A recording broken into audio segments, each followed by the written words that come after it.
Michelle Gellar. I'm a member of the Little Markets Council, and I am honored to be participating in conversations with Changemakers. The Little Market is a nonprofit organization dedicated to empowering women. This conversation is part of a series that was created to bring awareness to issues that impact women globally. I am so excited to be talking to my friend, Amanda Kloots.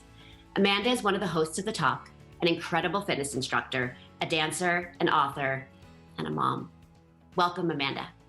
Hi, thank you for having me. It's an honor to be here, and I love talking with you. We're going to be talking about the impact of COVID on women and families. Amanda, I know that COVID has affected your life greatly. So before we jump into that part, I want to start by helping the people watching this to understand why women have been so badly affected by the pandemic. From my side of it, even before the pandemic, there was such a huge gender inequality when it came to our jobs, what we got paid for jobs. And I think that COVID has just impacted that tenfold and really brought to light a problem that existed so greatly. Yeah, absolutely. And I think too, when you're a mother, a new mother, especially where a lot of the responsibilities of the child are kind of on your hands. I think, this whole pandemic and the quarantine life that we were living, still living, it's hard because you have a lot of different jobs. If you had a job and you were still doing your job, and then you were also now with your kids or raising your kids or with your baby, and then being a wife and, and doing all the things that, come with that. And then on top of the pandemic and those emotions and everything that brought, I think it's really hard. And women, I think, are incredible multitaskers. I know that that's something, it's one of the things I can do well, I feel like, is multitask, but it brought multitasking to a whole new level. Absolutely. And I think school closures have also so greatly affected that. I don't even think in my own life that I realized how much I relied on school. And when you talk about just the simple things, there's a huge percentage of our country alone that gets their meals at school. So you take away school, you're not only taking away the education, you're taking away sometimes the only hot meal that a child has an opportunity to have. Mm-hmm. Yeah. Oh my gosh. I know that is, it's just heartbreaking. And I know the food banks have been really suffering, and giving to the food banks has been a huge importance. And, these families, I mean, the incredible loss of jobs and then loss of income because of those jobs, and then just trying to make it work and then trying to provide for your family. I mean, it's heartbreaking. That's why, this pandemic, yes, there's been a lot of death, but the loss in general of so many things is, I think, what has really impacted not only our country, not only the families in our country, but the world. Yeah, I was thinking the other day about, just as a woman too, how much I rely on my tribe, on my friends and the support that I get and the village that it takes. And I realized that not being able to see them, not being able to hug my friends, that I'm feeling that huge loss. It's really catching up with me, that the second I see anyone, if they even put their hand on my shoulder, I realize I melt a little bit because I'm missing human contact. Yes, I know. Oh my gosh. I miss hugs so much. And I'm such a hugger. I hug people I don't even know right away. It's just that instinct. And I know, I feel you. And now it's even weird when you see somebody and you can't hug them. So you're kind of guarded, it's made us all a little bit guarded, which also feels even weirder. It's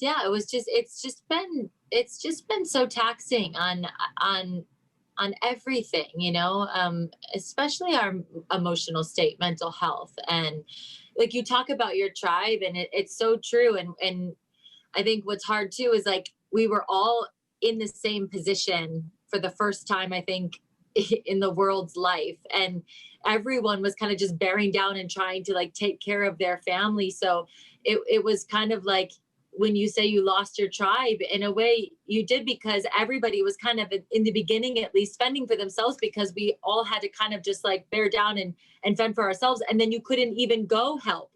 You know what I mean? It was almost impossible to help people in the beginning, because we didn't know what to do. We felt like if you walked outside, you were going to get COVID. I felt that with you a lot in the beginning, actually. I would be like, well, I'll come, I'll take Elvis. Wait, I can't. And even though in my head, I knew that I haven't left my house, I haven't gone anywhere, my kids haven't gone anywhere, that option was taken off the table. And you realize that, we are in extremely fortunate situations in that sense, but how much that we still rely on other people to help through that. And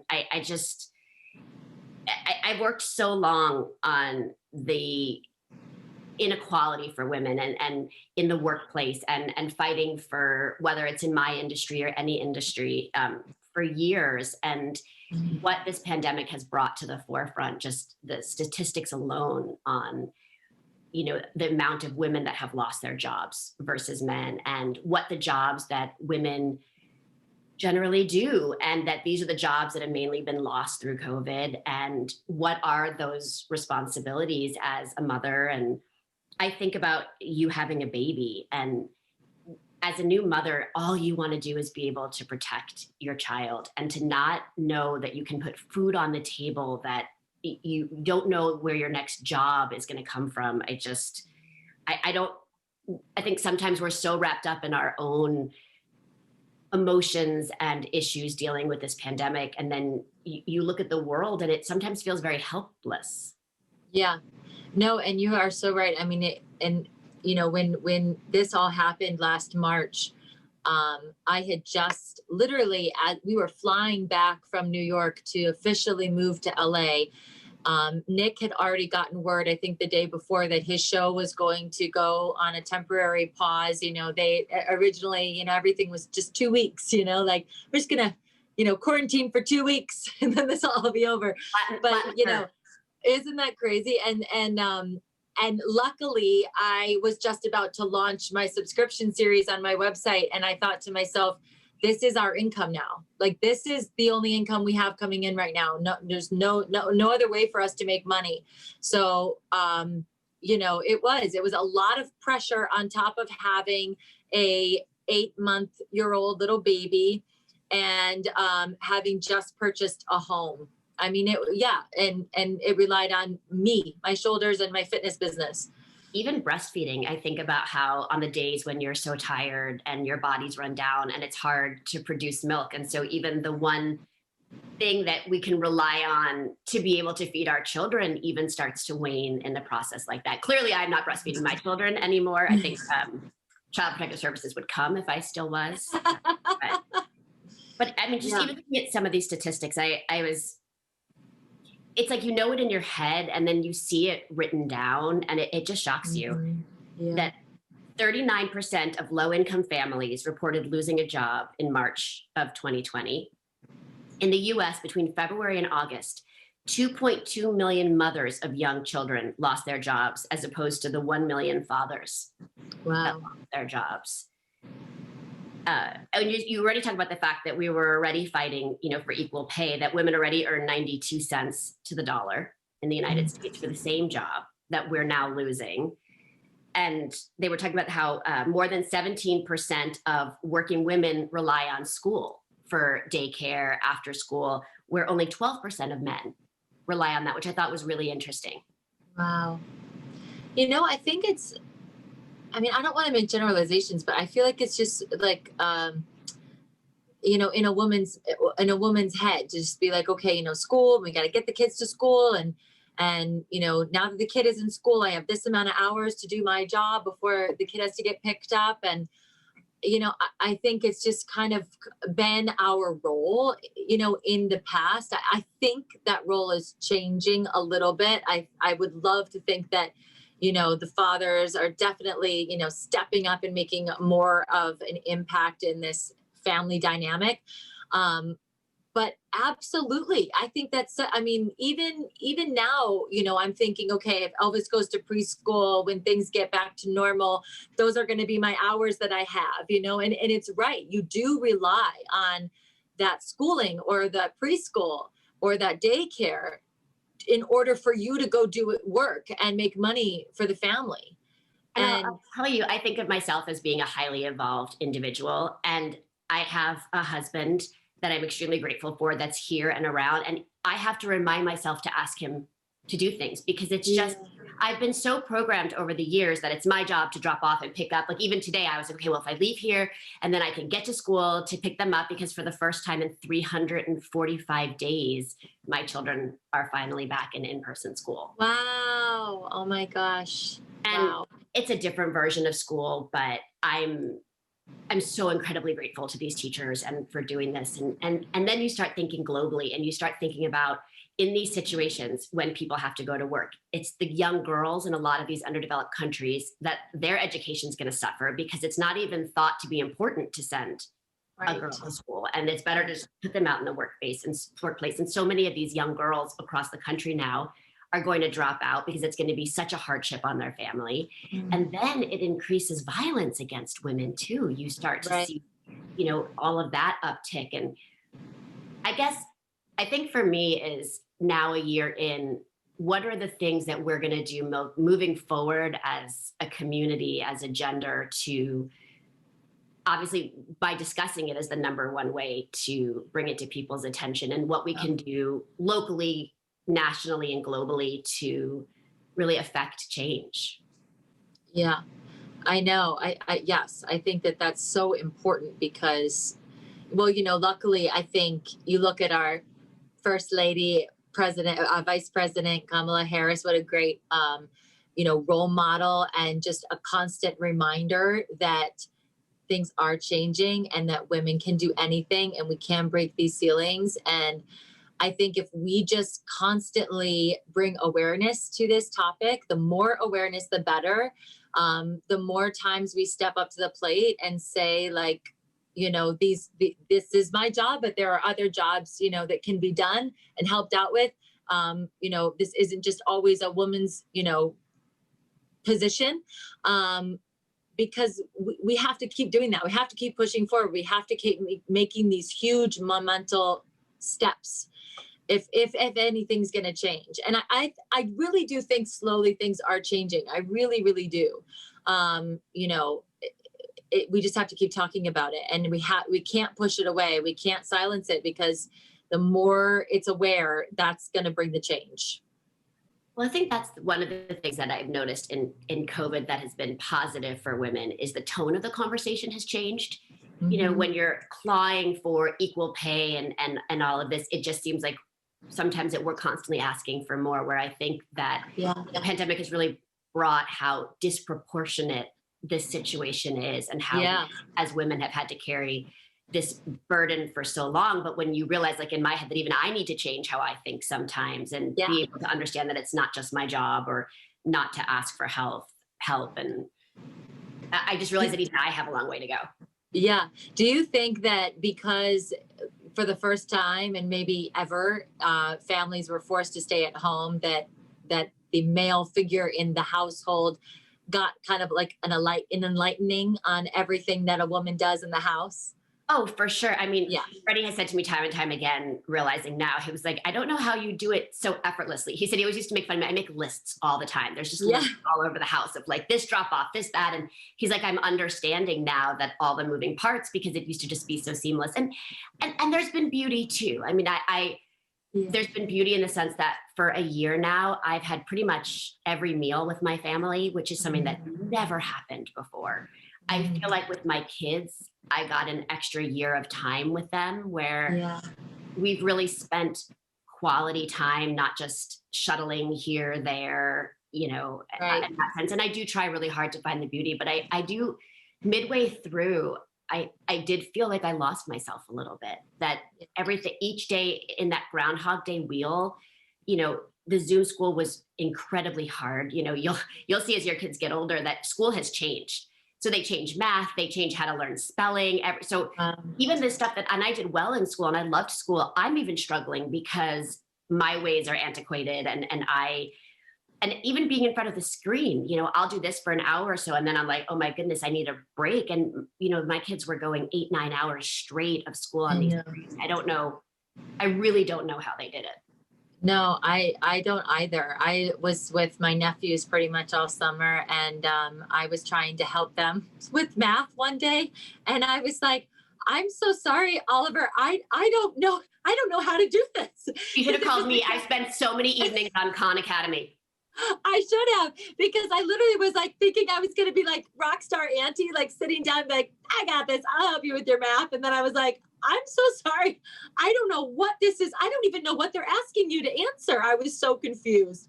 Yeah, my gosh, I'm so glad that slowly kids are getting back into school. Thank the Lord for the mothers, for the fathers, and also for them. I mean, because they need it as badly as we need it. So thank God these teachers are incredible human beings. But I watched them struggle too. You know, we have teachers who have kids in schools that aren't back. And how do those teachers come back because their kids don't have a place to go? Or oh my gosh, it's such a trifold. Actually, this morning I was talking to the head of our school, and I had this thought when at 5 a.m. when I was awake, because that's also when I do all my stuff.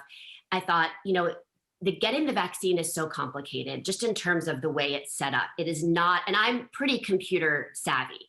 So I can't even imagine if you're not familiar with computers, but for each site that has vaccines, they have their own portals. So if you're going to a drugstore, if you're going to a city site, if you're going to a federal site, there are all these different platforms to try to find appointments. And it takes like a long period of time, you know, checking back and all of this. And I did it when I was doing it for my mom. And so I said to the head of the school today, I said, you know, we should get a few of the parents that have some time on their hands now that their kids are gone and find out which teachers need vaccine appointments so that we can sit there and toggle back and forth, because now they don't have time to do that. Right. Because now they're teaching our children. They don't have time for their own families. And you just realize how cyclical this whole process is. Yes, and it has, and it's been so crazy. And I know that, you know, the vaccine rollout has got a lot of flack and there's a lot of system failure in it. But, you know, I do look on the bright side of life. And I do think that, you know, this whole pandemic threw everybody for a loop. There was nothing that made sense about what happened in this last year, nothing. And this vaccine rollout has also been crazy and hard to make appointments. And then, you know, how I got my vaccine, you know, people didn't even know that vaccines were being thrown out because the shelf life for these vaccines are so small.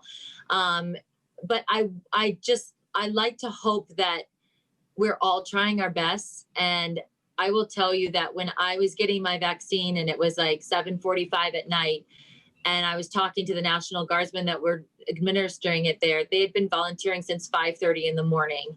They want to help people. They want to get a vaccine in any arm that will take it. And I really do believe that everybody's trying our best. And I feel like we're so close. And if we can just stay patient in this last little leg of this, we will all make it through. But you know, it's been a tough year and nothing makes sense about it. And there's been a lot of failures along the way with how we even have treated people with COVID, to the loss of jobs, to now this vaccine rollout. And I really do believe we just have to stay patient and keep forging forward and helping, like you said, helping these teachers, helping our elderly, helping vaccines not to go to waste, so that every day we just keep putting vaccines in arms, and that will slowly start to lift this, you know, heavy load that we've had on our country and our world. You've always, for me, I try to be a glass half full person, but I'm certainly not as optimistic or have as much faith as you. And I've learned so much from you and our friendship during this time about making the best of a situation and sharing. And it drives me crazy. It gets me viscerally and just, I get hot when I see people come after you, or vaccine shaming, which I guess is a new term that I heard. Or what you do is you make people realize they're not alone. And sometimes that's the best thing you can give to anyone. I can't give someone their job back, and I can't make someone they love come back, but I can tell them that they're not alone and that they have people out there, even if they've never met them. And I hope that for every one of those people that you remember, there's 50 of me's out there that are grateful. Aww. And you inspire to keep going, and that there's hope, and that there is beauty, and that there's love. And I just hope it's important that you know that. Oh, well, thank you. I mean, first of all, thank you for everything you did for me this last past year. I don't think my family, if you don't know, I don't think my family would have survived without Sarah Michelle Gellar's help. What you did for me. I mean, talk about collecting a tribe of women to help a woman. You were like the leader of the pack, and I will forever be grateful to you for that. My whole family will.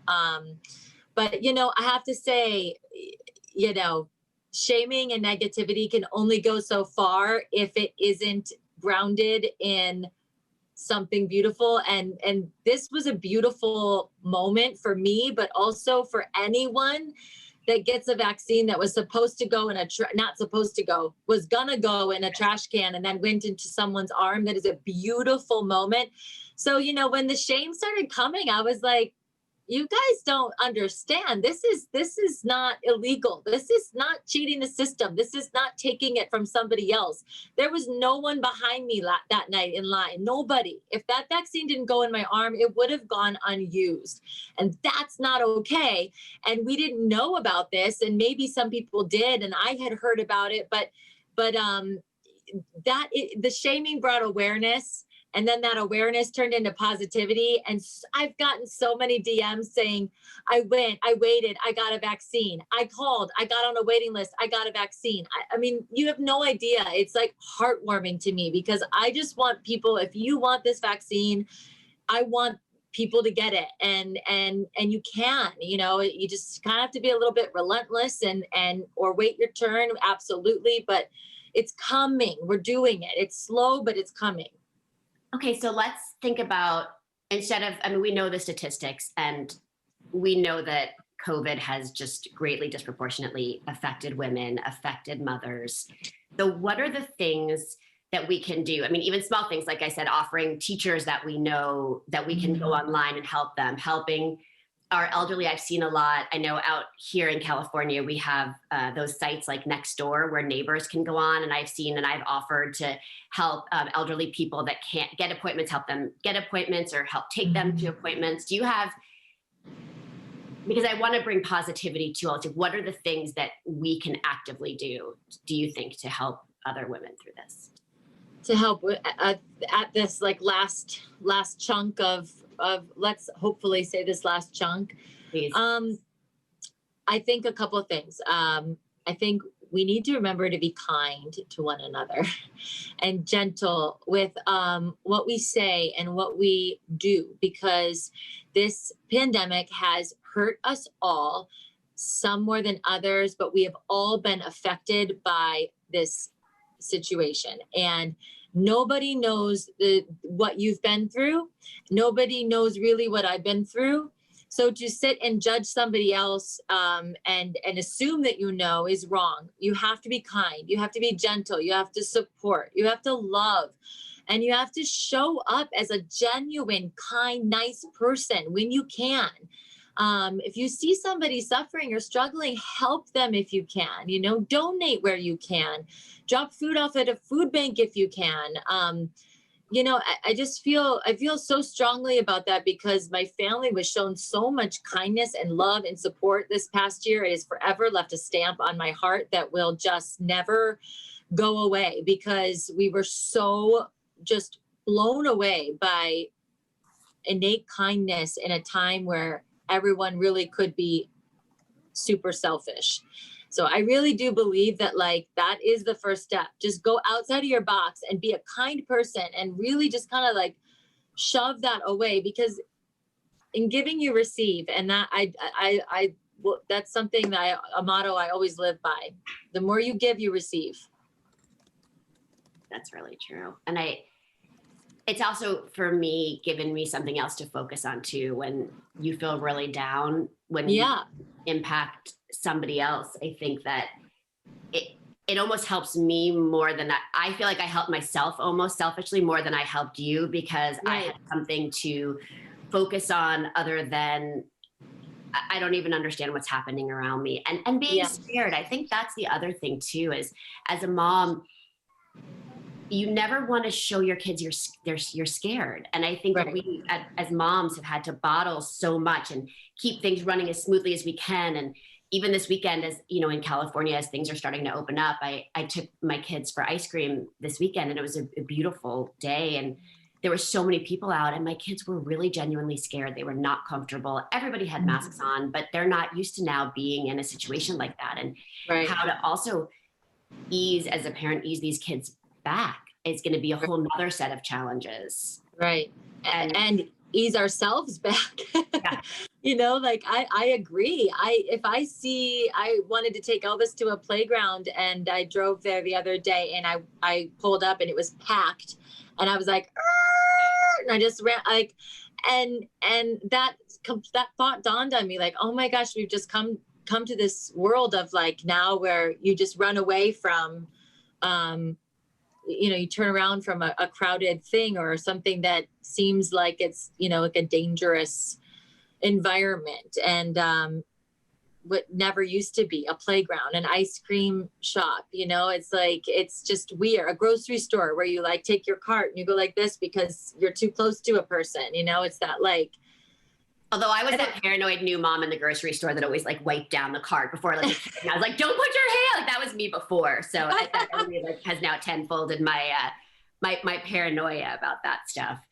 Or you know what I think so. One thing was going back, sorry, to a question you asked me, and I think I have a good suggestion here is, you know, I think a lot of moms, a lot of women, not just moms, a lot of women I know in this pandemic have started these like second businesses or side hustles, or I'm now making masks, I'm now making lavaliers, I'm doing manicures outside, you know, I used to do this. I made bracelets. You made bracelets. See, and I think that one beautiful thing I think we can really do to support our other women is to magnify these people and their efforts, because they're trying, you know, like everybody's just trying to make it work right now. So like, if you see your fellow friend or woman that you, even if you barely know them or not know them at all, having a business out of her home, support her, you know, shine a light on her on your Instagram story, swipe up to, you know, if you can contribute and help her or buy, you know, something. I mean, we saw this during the Black Lives Matter. I thought it was so beautiful. We're supporting all of these Black-owned businesses. Continue to do that, you know, because sometimes you don't know that something exists until you see it on your Instagram and you're like, oh my gosh, I was on Sarah's Instagram today and I saw this cool business. I swiped up and I bought like these cool mask guards or something, you know, and you just supported a fellow woman who's trying to support her family during this pandemic.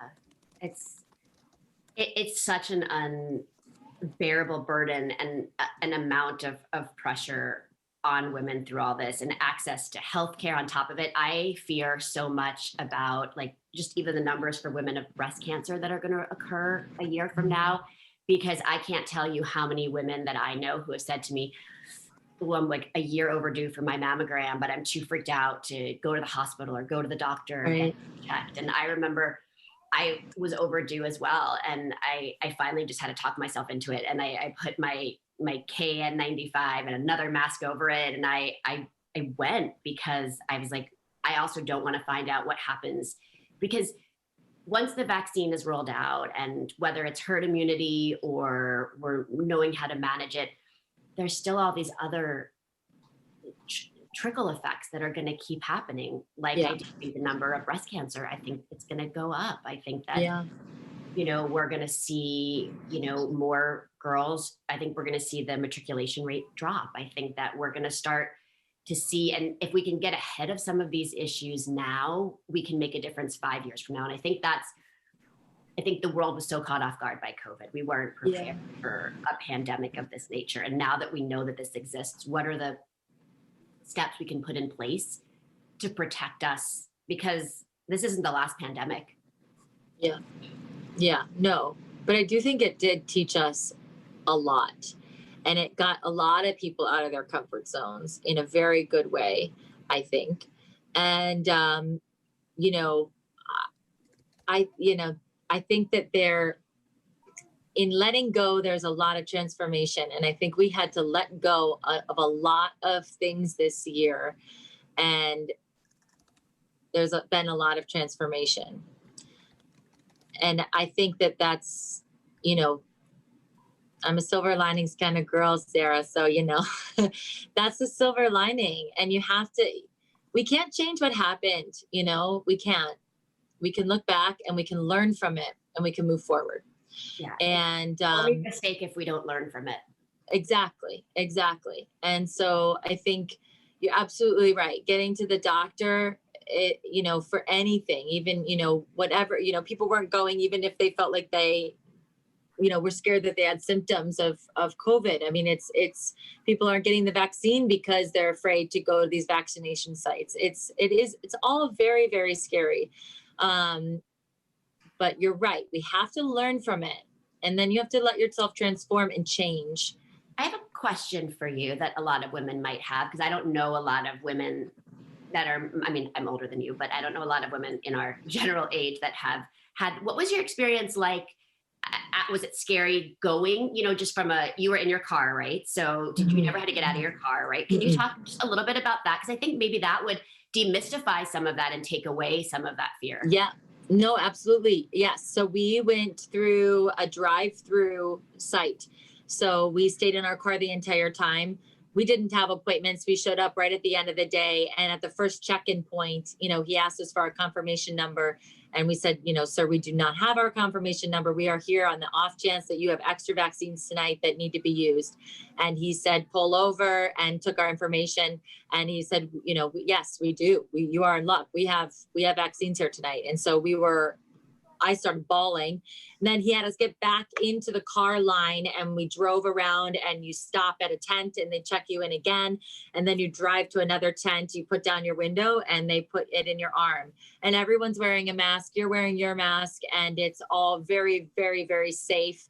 The walk-ins might be slightly different, but that is, if you go through a drive-through, you don't even get out of your car. In fact, I asked, because I was so emotional. I wanted to sit on a chair and have it and have the picture and just be I was so just full circle moment for me to have this vaccine.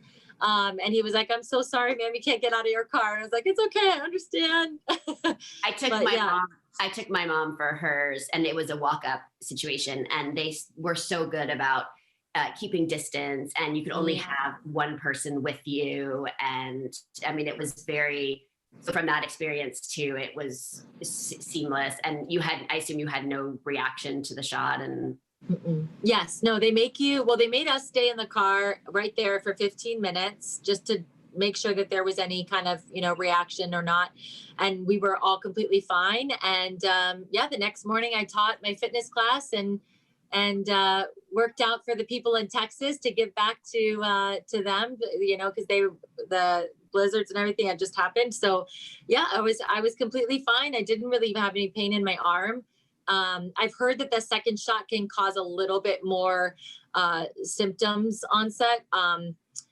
So we'll see. But I was lucky to feel okay and still feel okay. And I feel like that's another important thing that people need to hear, because even as a mom too, you're like, well, if I can't do it on this day, because then I have to take the kids here. It all plays into our fears of not being able to show up for our children. And I think that's, as a mom, it just changes the way you look at everything. I always say it's with adults, you worry about them and you love them, but they can take care of themselves. But when it comes to children, once you're a mom for 24 hours a day, 7 to 8, for the rest of your life, you're always, what are they doing? What do they have? What do they need? And one of my favorite things that somebody texted me, a friend of mine, after getting the vaccine, and actually a doctor had said this to me a couple weeks before. He said, Amanda, I'm so happy you got the vaccine. He said, guess who is an incredible essential worker? A mother. And I was like, yeah, actually. You just gave me chills. Yeah. It is like Elvis. It's hard to determine what an essential worker is. Why are single moms not prioritized? Because then what does happen? But I guess, this is why I'm not in government, because I don't think I could ever make those calls, right? I know. What? No, I know. I agree with you. But when a good friend, a doctor friend of mine texted me that weeks before, he said, I can't believe that the government did not include single parents. in the vaccine rollout, especially surviving single parents from somebody that passed away of COVID. And I was like, oh my gosh, you're right. Yes, 100%. I agree with you. But I just loved in general that mothers are essential workers, because we are, we are essential workers. Well, it's, any other job, there's a place usually where you can leave it, except for the true essential workers. I would imagine as a doctor, that patient you can't save, like that doesn't go away with you. And at the end of the day, you don't leave that. Yeah. Yeah. And being able to provide and make them feel safe. I've worked with a lot of the food banks through all this, and food insecurity. I've always worked with schools on food programs. It's something that you realize that for these kids, the shame when they have to get in the other line to get the food. But kids that have even just a good breakfast, they do better in school. They're able to intake more information. They're able to retain more information. But then it goes even deeper, and it lowers the rates of suicide in children, because hungry children get depressed, their situation. And then as they get older, it literally can lead to suicide. So food insecurity in general before the pandemic. And now as a mom, I think about these women that have lost their jobs, and and even if they had a job, a lot of them have to leave their jobs because there's nobody to take care of their children. There was nothing was open. I mean, especially in California, like there was no Boys and Girls Club. There was nowhere to take our children. Yeah. No, it was a ghost town. That you had Elvis and by yourself, and there was nothing. Nobody could watch him. Nobody could, especially in the beginning. Yes. No, you're so right. In the beginning, there was no help until my brother was able to arrive. There was no help, because even though I was living on the same grounds as my friend, he was like, I hate that I can't even come down and help you. Because he was going to the supermarket. Yeah, he was going to the supermarket, and literally it was, again, we thought it could live on clothing. We didn't know. I mean, it was so terrifying. You felt like, if you just saw somebody, you might give them COVID. So, it was so hard. And you're right. Like some, mothers that did, or women that didn't even, lose their job, have their job, but then had to leave their job because their kids are still at home Zooming. I mean, it's so crazy. I mean, that's why I do you just have to honestly, this is where you just have to hope for the best, and hope for the best in humanity, and hope for that we get out of this as soon as possible. And get out of it better people. Yes. Get out of it as a kinder, more gentle, more thoughtful of the people around us. And it does bring it up, because you see, my kids they'll see someone that doesn't have a mask walk near them, and they'll just say, I don't understand. Why can't they just wear a mask? It's very hard to explain to children just how politicized it got. It's funny, when I first was hesitant to even ask you to have this conversation, because I know how often you have to have it. And I know what it's like. I mean, I guess the good thing is you can't walk on the street and people talk to you anymore. But when that does happen, you're going to be getting that all the time. But you're going to get it because so many of us, myself being one of them, you are such an inspiration. And the way you have handled yourself through this has taught me a different way to look at life and to be optimistic, even though I still can barely jump rope, and I'm trying. And it's just, I don't know where my rhythm went. I don't know what happened. But all joking aside, I'm so grateful to call you my friend. And I'm so grateful the way you have opened your heart and your life to normalize this, to talk about what, as a woman, a mother, the loss, the stress, the anxiety. I'm such a private person, and it's hard for me to do that. And you've taught me that it helps, and that there's people out there that want to support you. And so I just think, from all of your fans out here, I just want to take this opportunity to say thank you. You are the sweetest. You always have been since the day you reached out to me. Thank you so, so much. And thank you for, I loved talking about COVID in this way. I don't know if I've ever actually sat down and really thought about how hard this has been for women. I mean, I think we constantly are just go, go, go, go, go. Especially myself, that sometimes it's nice to sit back and be like, yeah, this has taken a toll on us, and how do we move forward and help one another? So thank you for shedding a light onto that, because we have to keep up our tribe in supporting our women and helping each other as much as we possibly can. Well, I'm proud to call you part of my tribe. Oh, me too. Are you kidding me? My virtual hug. Ready? Virtual hug. Virtual hug to everybody. Thank you so much.